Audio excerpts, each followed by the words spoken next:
क्या आपने कभी सोचा है कि बारिश के बाद आसमान में इंद्रधनुष कैसे बनता है? इंद्रधनुष बनने के लिए अर्थात रेनबो बनने के लिए सूर्य का प्रकाश और वायुमंडल में मौजूद पानी की बूंदें बहुत ही ज़्यादा आवश्यक होती हैं।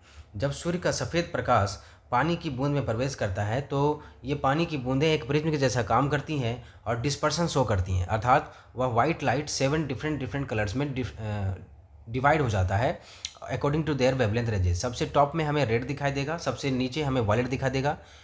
रेड हमें सबसे टॉप में इसलिए दिखाई देगा क्योंकि उसका वेवलेंथ सबसे ज़्यादा है और उसका रिफ्रैक्शन काफ़ी ज़्यादा कम होगा और साथ ही साथ स्कैटरिंग भी काफ़ी ज़्यादा कम होगा। इस वजह से कम रिफ्लेक्शन और कम स्कैटरिंग की वजह से वो सबसे टॉप में रहेगा, वहीं वायलेट सबसे नीचे रहेगा।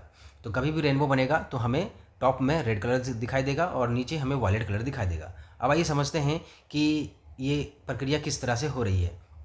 ये प्रक्रिया बेसिकली 7 स्टेप्स में हो रही है दोस्तों।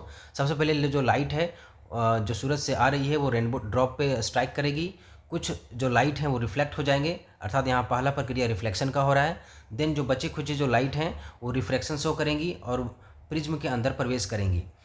उसके बाद जैसे ही जो रेनड्रॉप है जो कि एक प्रिज्म के जैसा बिहेव कर रहा है, उसके बाद वो 7 डिफरेंट डिफरेंट कलर्स में टूट जाएगी, जिसे हम डिस्पर्सन कहते हैं। अब देन लाइट चूँकि डिस्पर्सन शो कर दी, अब ये रिफ्लेक्ट होंगे due to total internal reflection, वो उसमें रिफ्लेक्ट होंगे और बाहर निकलना चाहेंगे उस रेनड्रॉप से। तो जब बाहर निकलेंगे तो अगेन फिर रिफ्लेक्शन शो करेंगे जैसे ही वो रेनड्रॉप से बाहर निकलेंगे और फर्दर वो 7 डिफरेंट डिफरेंट कलर्स में बढ़ जाएंगे। तो इस तरह से हमारी जो सीक्वेंस है, सबसे पहले रिफ्लेक्शन हुआ, देन हमारे पास रिफ्रैक्शन हुआ, देन डिस्पर्सन हुआ, देन टोटल इंटरनल रिफ्लेक्शन हुआ और फिर से रिफ्लेक्शन हुआ और हमें फिर से डिस्पर्सन हुआ। तो इस तरह से हमारा 7 डिफरेंट डिफरेंट कलर्स हमको दिखाई देंगे।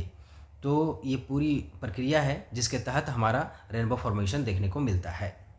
तो इस तरह से आपने देखा दोस्तों कि किस तरह से एक वाटर ड्रॉपलेट एक प्रिज्म के जैसा काम किया और हमें 7 डिफरेंट डिफरेंट आसमान में कलर दिखाई देने लगे। आप देख सकते हैं कि कितने अच्छे सुंदर यहाँ पे दृश्य देखने को मिल रहे हैं आपको। Thank you.